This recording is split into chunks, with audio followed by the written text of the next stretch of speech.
Welcome to episode 29. Hey, this is John Lee Dumas of EO Fire, and you're listening to Who Did That Voice, where we take an in-depth look at voiceovers. The holiday season is upon us, and there is no time like the present to book your holiday getaway with 3D Travel Company. Whether you want to set sail on the high seas or visit exotic and foreign locales, maybe your dream is to see a magical mouse, or maybe you long for a getaway that will universally appeal to all. For a limited time, my listeners receive a Disney gift card with qualifying Disney vacation purchases booked and traveled by the end of 2016. For more information on booking any of these trips, go to 3dtravelcompany.com and tell them Trenton sent you. Merry Christmas and welcome to Who Did That Voice, the show where we take an in-depth look at voiceover. And now, here's your host, Trenton Larkin. Hey everyone, and welcome back to the show. Today's special guest is the legendary Marc Graue himself, owner and operator of the Legendary Marc Graue Studios. So let's sit back, relax, and enjoy the show. Hello everyone, and welcome to another episode of Who Did That Voice. Today on the show we have Marc Graue joining us today. Marc, thanks so much for coming on the show. Who did that voice? Oh, hi. Thanks for having me, man. It's a pleasure. Absolutely. Well, thank you so much for giving us some of your valuable time to chat with you a little bit about the voiceover industry and about your career. My time's not valuable. I work for scale. So, okay. I'm kidding. Well, Marc, the very first thing we always like to start off with is just to get a little background on who our individual is, our special guest, and how did you get into the voiceover industry? Well, I did the, circuitous route of radio many moons ago. I was actually born in Hollywood at Queen of Angels. My dad used to anchor news at Channel 5. So I grew up with Daz Butler was my godfather, in fact, with him and Stan Freberg doing a live puppet show called Time for Beanie, which was live. And as a kid, I used to love, going on set and kind of watching. And then went to college and got, a BA in mass communications, and was ready to take the world by storm and realized, well, you need to work somewhere. So I ended up in all the hotbeds of media attention, like Wyoming, Colorado, Utah, Oregon, Washington, San Francisco, San Diego, doing radio. And at that point was doing a lot of characters, like on a morning show, but this was long before the Howard Sterns and the, Mark and Brian's, that kind of, so the door would fly open. I can't believe you just said that on the air, apologize. Okay. But my first love was doing production and doing voices and stuff, and got tired of the radio thing. For me, was very unstable. It was, we just want you to meet with a consultant, and it's like, well, let me grab my stuff and put it in the car. We know what that means. And basically worked my way back up to Hollywood and kind of, BS'd my way into a huge music studio back in this is the late 70s. And it was, amazing. I mean, I remember when I interviewed, I knew nothing about music. I mean, other than I love music, but as far as actually producing it.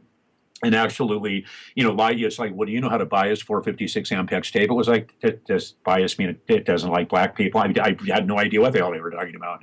And anyway, got the job there and in charge of their media studio. They wanted to do, radio production, TV spots, that kind of stuff. And so that's how I first got involved. I'd always done character voices, playing around. There used to be an A&W drive-in restaurant, where people would drive in their cars and the actual waitress would come out to the car. And I remember sitting there, my brother and I doing voices. My mother would, that's not funny, obviously has a problem, now stop it. And of course we'd be giggling, doing voices to it.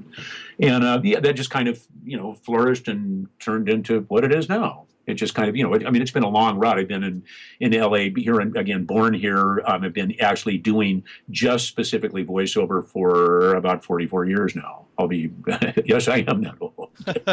There's answer squishy again. Okay, sorry.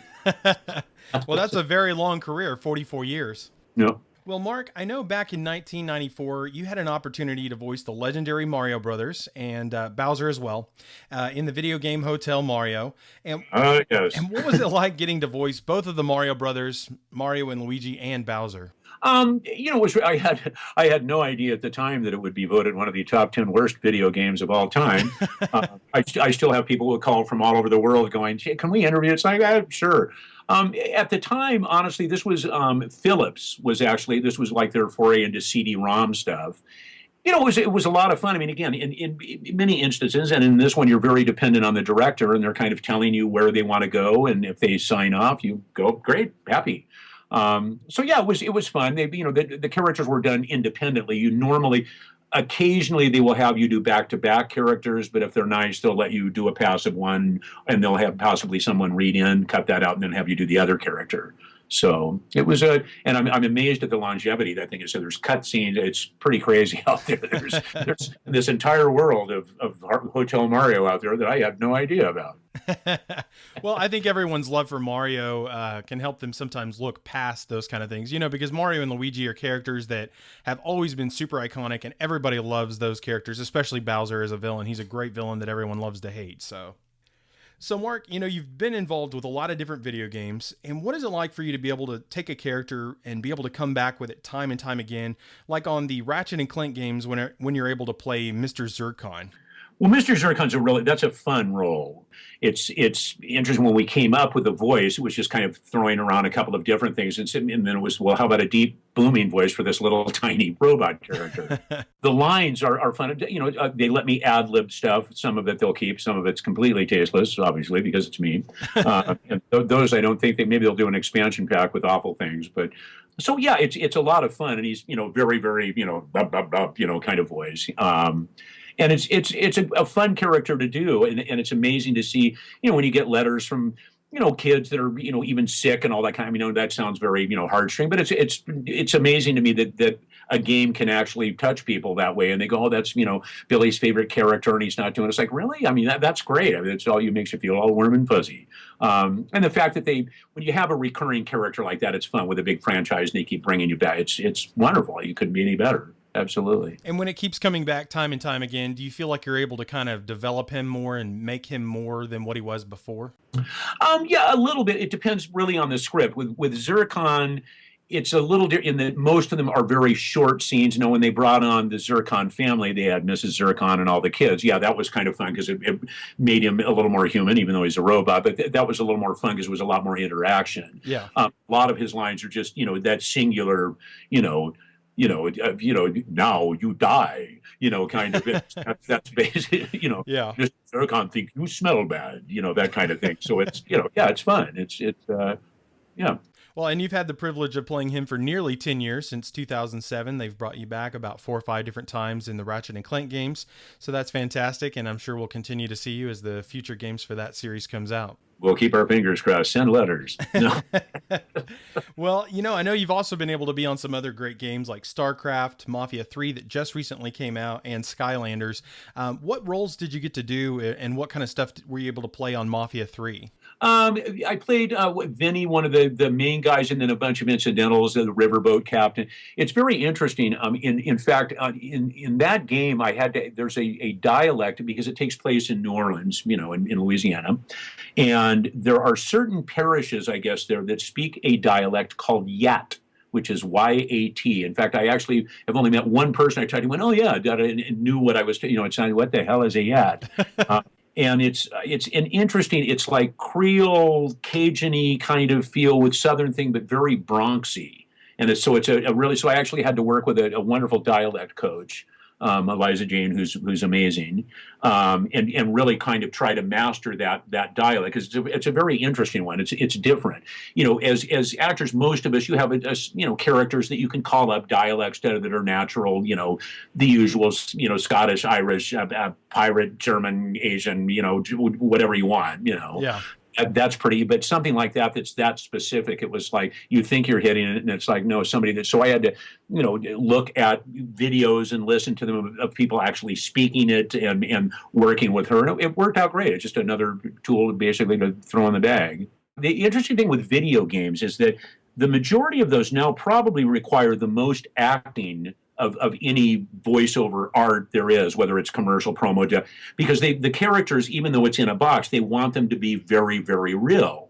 And even if it's a future character, a monster, it still needs to be real. It's like, we talk about efforts or dying. I mean, some of these can be, it's like, okay, in this one scene, basically they poured gasoline on you and lit you on fire. Well, that's, when you hear people going, yeah, that was a great session. Your throat can get ripped. We did 3 days on the Warcraft movie, and it was like every scene in the movie is a battle, and it's all orcs that are yelling, and it's just like, and you came out and you're just like, yeah, that was really great. It's a little taxing.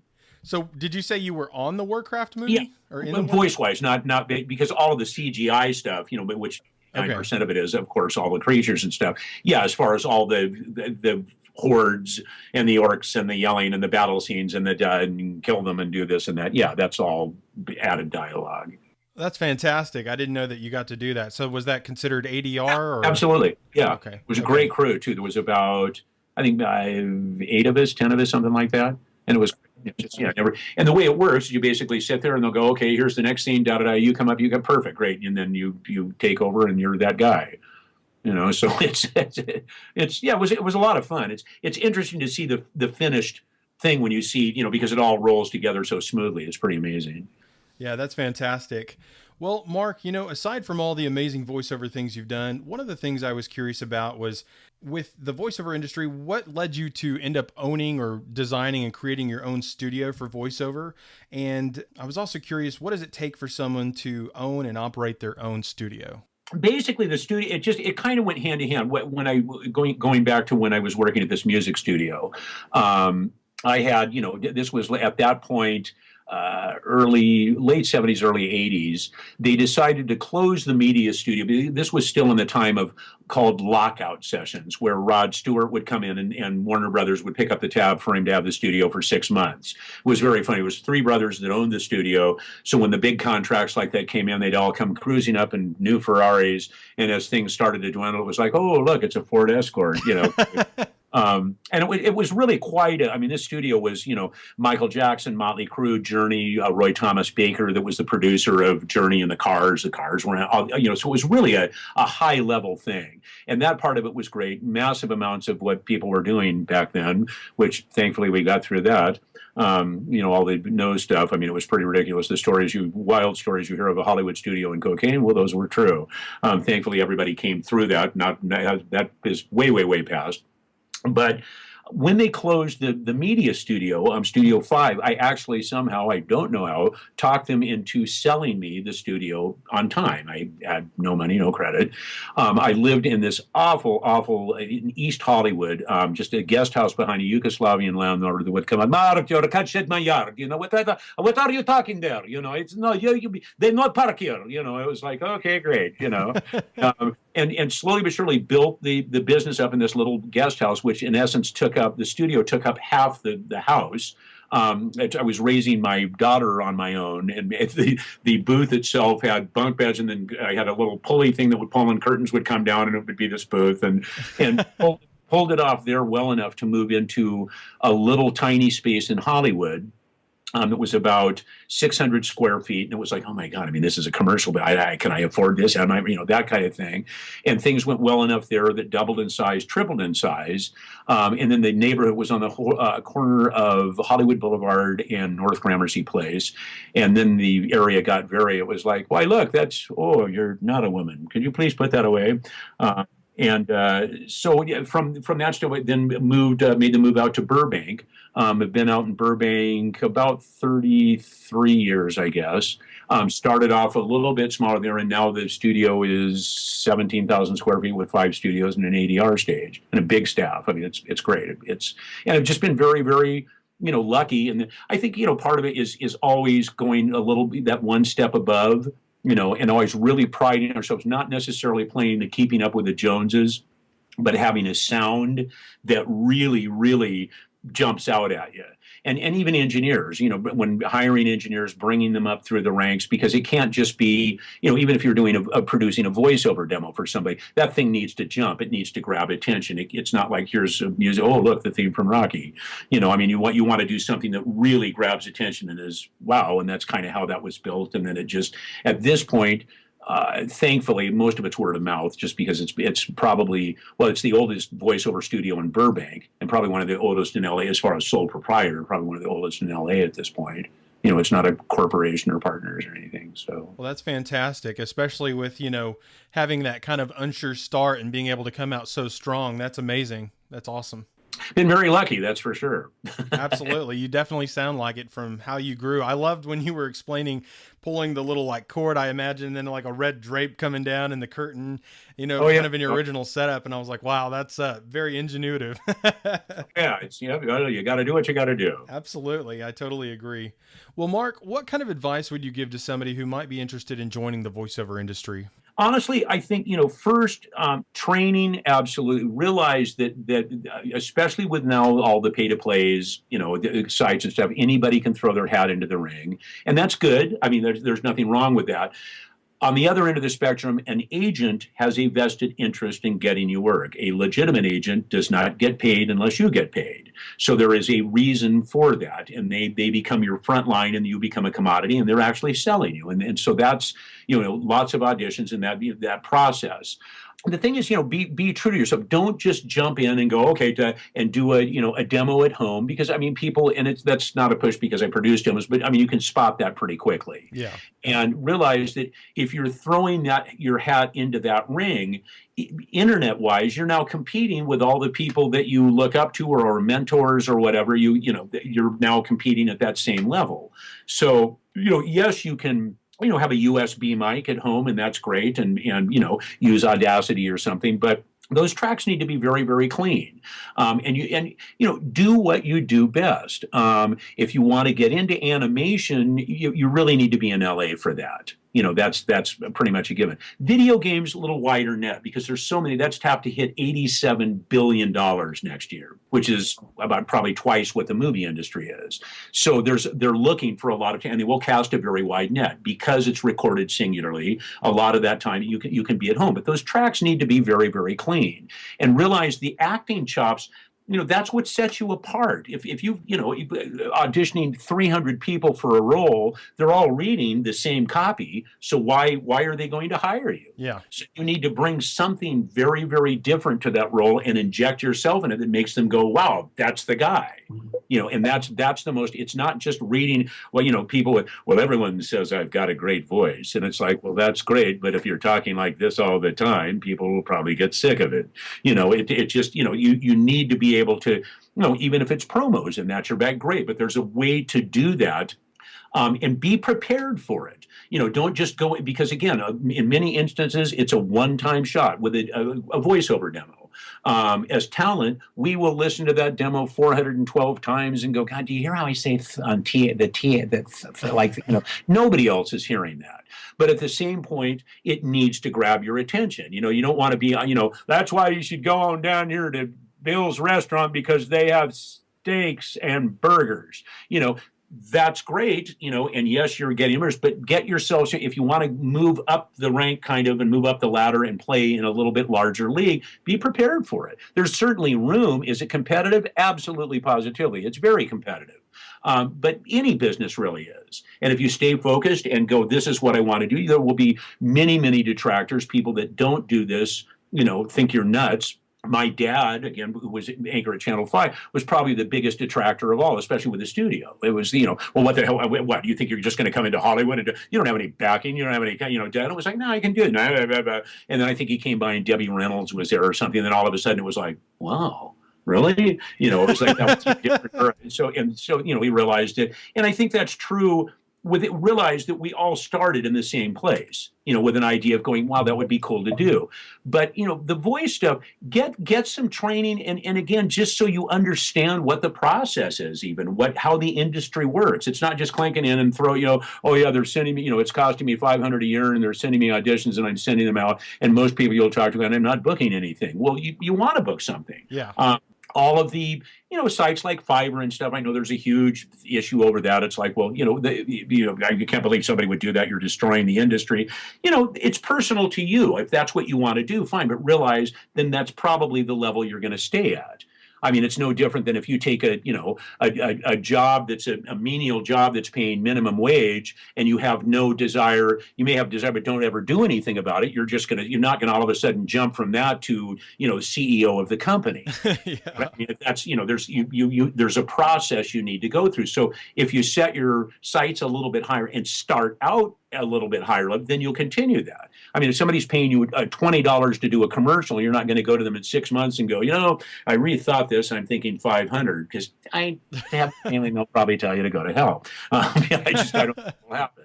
And again, it's the same thing even with, union versus non-union. There is an immense amount of non-union work out there. Union job, most agents, legit agents, are franchisee or sanctioned. They have to be SAG-AFTRA franchisee, meaning that's the actors that they use. It's great because there's residuals, there's money, but the non-union stuff, I understand. That's a moral compass that you set to wherever you want. There's an awful lot of non-union stuff that pays very, very well. And that's up to your personal choice as to do it, not do it, whatever you want to do. My personal feeling is, hey, it's hard, again, if this is your chosen profession, do what you can do, but don't give it away and go that, well, I'm just getting my feet wet. So, I'll even do stuff for free. Well, why? If a guy's just starting to paint houses and you're the first house, you don't go, well, do it for free and let's see how it goes.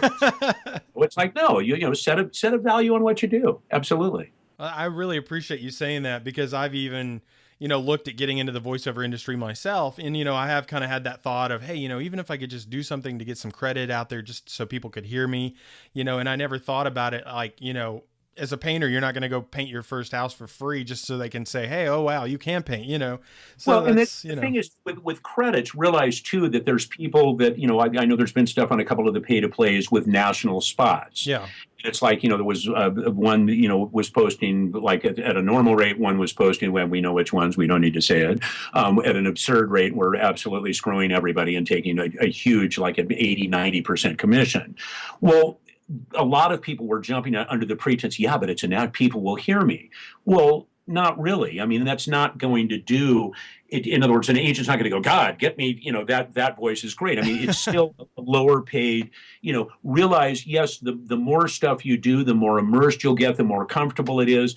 What I call when I'm coaching, it's basically changing the muscle memory to your brain. Because when you look at a piece of copy, it's not yours, it's somebody else wrote this, so it's not the way necessarily you would speak it, and it's foreign to you. It's like right now we're speaking naturally. You're not thinking of the words and forming them and coming out your mouth. Well, when you look at a piece of copy, voiceover, if you're getting into it, immediately assume, ooh, I have to billboard that, and it's on sale now. And it's like, that's not necessarily, unless you're doing that Sunday, kind of thing as a bit. Yeah. But again, the training stuff I think is very, improv and acting shots, because that's what it is. That's what it all is. Even if it's just a straight commercial spot, doing, especially somebody with a background in radio, doing a natural guy next door read is tough because, well, what do you mean? I am a guy next door. And it's like, no, you sound like you're a KHJ.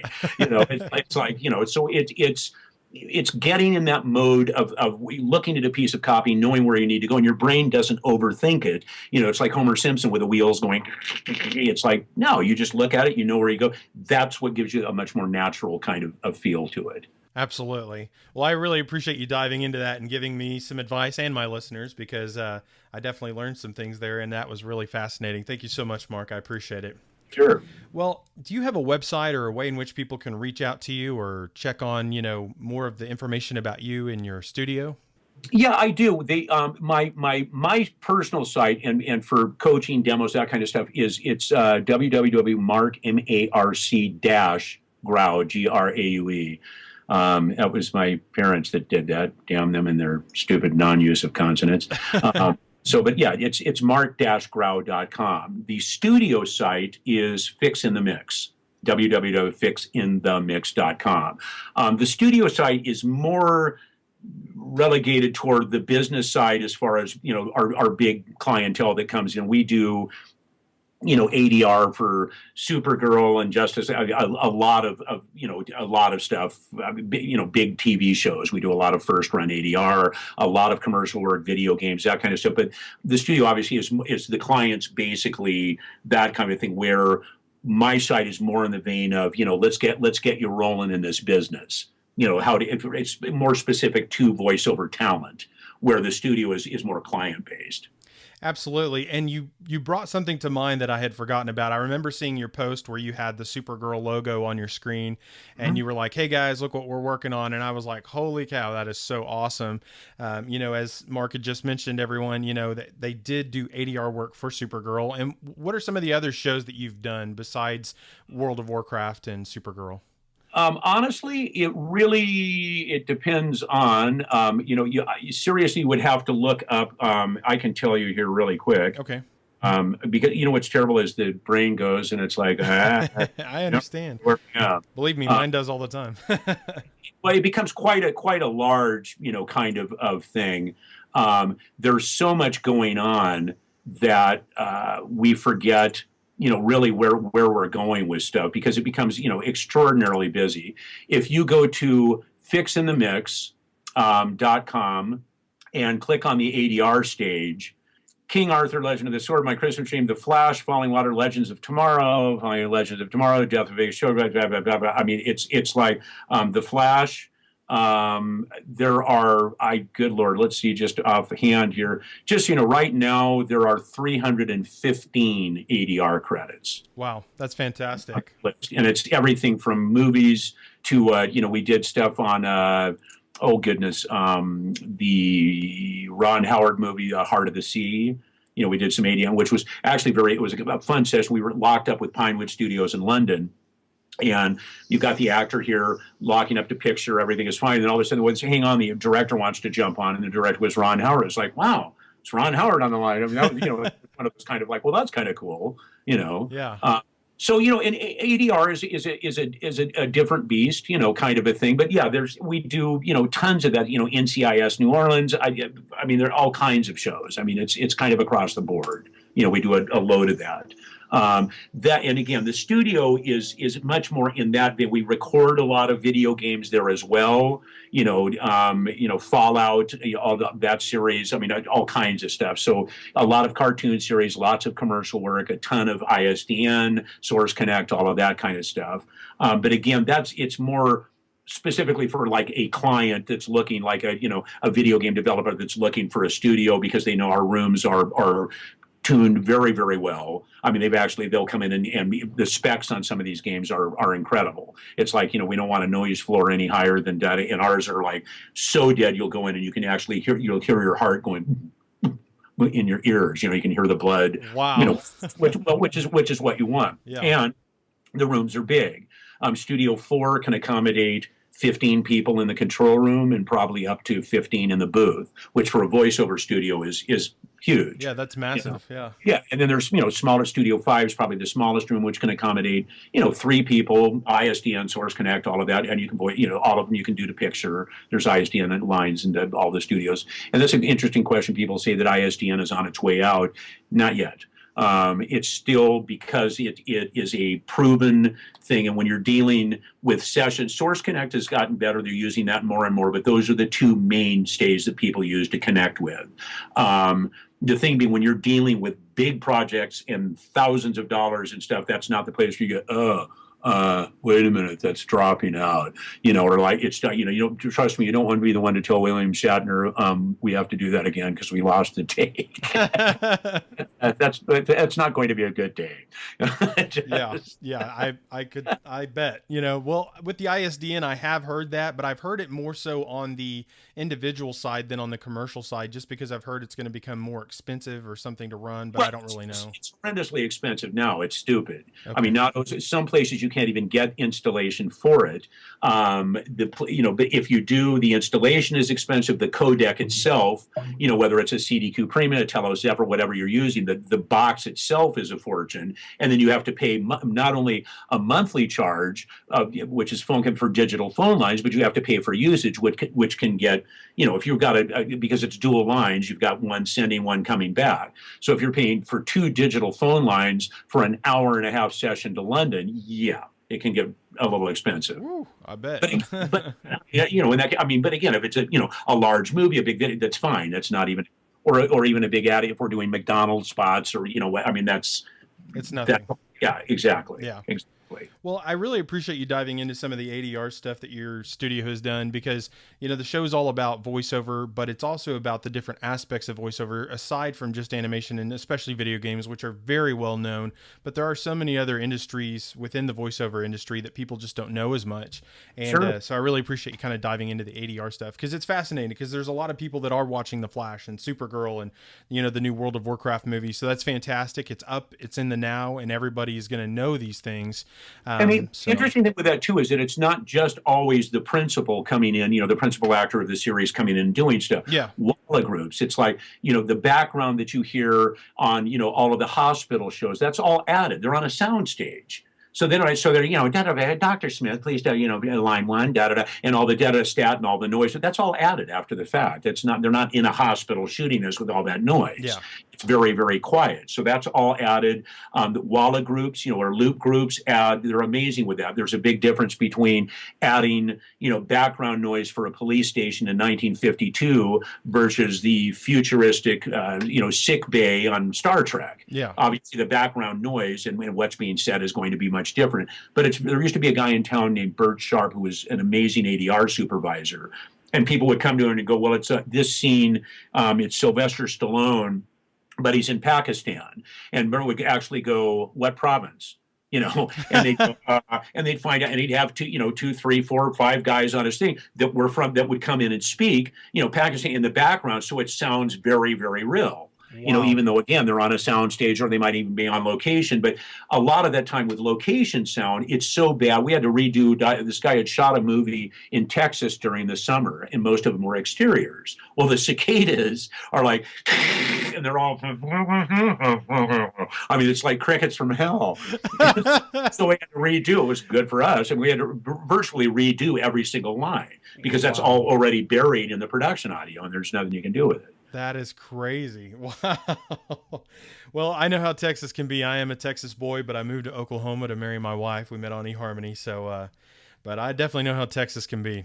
There you go. Well, there's a quick one for the doc. Yeah. You know, he used to actually come in and do all of his spots. We were shooting a show once, and he came up in his Bentley, and one of the PAs was like, "You can't park." It was like, yes, he can. He can park wherever he likes. Yeah. Well, I have one final question for you today, Mark. And the question is, what is the legacy that you want to leave behind? Just, you know, a body of, you know, good work, and the fact of being, you know, honest and above board, and just, you know, being good. I always tell people, you know, even when I'm doing classes or coaching, it's like the one thing too, give something back. You know, we are all so extraordinarily blessed to do this. And it's paid for 2 divorces and 3 kids through college. A rather large, retarded Weimaraner that I just rescued from she's 120 pounds, Molly, the studio dog. But I mean, it's been very good. And so, you know, give something back that has nothing to do with the VO stuff. We can all get this business can get very engrossing where, you know, you've got stacks of copy. I've got things here, it's ridiculous, and jobs, which is great. And we get caught up in that, and it's great. But realize the human side. Don't lose that. You still have your family. I, of all things, got very involved coaching special needs teams. And it's the most endearing, sweet, heartwarming, because they don't care. Some of them, you know, with the video games, they'll go, oh, you know, but it's a very sweet, it's great to go someplace where they don't care. Yeah. They're not basing on what you did or it's just like, it's coach. You know, and that's a very sweet, and it's kind of a nice leveling experience where it makes you human and, you know, makes you not start going, well, that does smell good. God, I am something. It's like, no, you're not, man. You're just human, you know, and just enjoy the ride. You know, I think that's the key too. I you know, will be 63 here in about a month and a half. Wow. Happy early birthday. Thank you. You know, and I still love it. I still enjoy what I do. It's fun. You know, the studio, yes, there's the business aspect as any small business thing to deal with that part of it, but it still is to be immersed in this business and to have done it this long and be successful is wonderful. And that probably is the biggest legacy of all, is just the fact that you know, I was an okay guy, had a very bizarre, weird sense of humor, but you know, life was good, and that there's nobody mad going, why that's not, you know, hopefully there's nobody out there that's upset with me. And that's probably the biggest thing about, well, other than the ex-wives, but you know. Well, Mark, thank you so very much for being on the show today. It has been an absolute honor and pleasure having you. Would you just give us a closeout today? Certainly. Man, y'all been listening to Who Did That Voice? Now I'll smack your head. Excuse me. We're listening to Who Did That Voice with your gorgeous, wonderful host. You have a beard. We can do Mr. Why not? You're listening to Mr. Zircon. Mr. Zircon no like Who Did That Voice. Me kill Mr. Zircon. Again, man, thanks for having me. I'm just here being silly, winging it. This was a pleasure, absolutely, buddy. And I again, if anybody has any questions, I'm very open to emailing me too. Go ahead and email mgrsburbank@gmail.com. I'm actually pretty good about getting back to you. So if you have a question, email me. And have a great day. And realize we're doing voiceover stuff, so we're all idiots, but we're having fun. Thanks so much, Mark. Have a great day. Thanks, man. You too.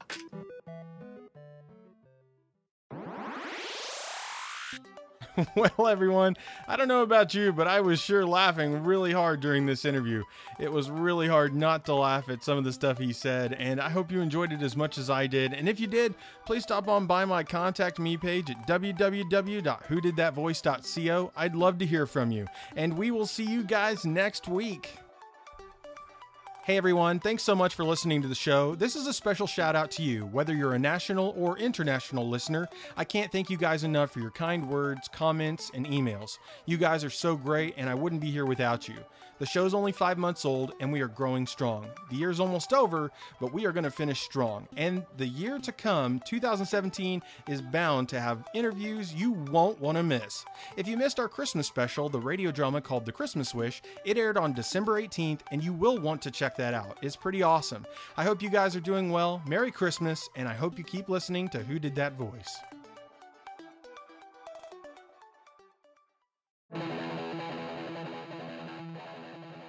Well, everyone, that's all the time we have for this episode. Join us this Sunday, December 25th, Christmas Day, for our Christmas Day interview with Lauren Lester, the voice of Robin from Batman the Animated Series. You won't want to miss this episode. Hey, are you ready to win some awesome prizes? All you have to do is like our Facebook page or follow us on Twitter for your chance to be instantly and automatically entered for your chance to win. Thank you for joining us today. We'll see you next time for more discoveries on Who Did That Voice.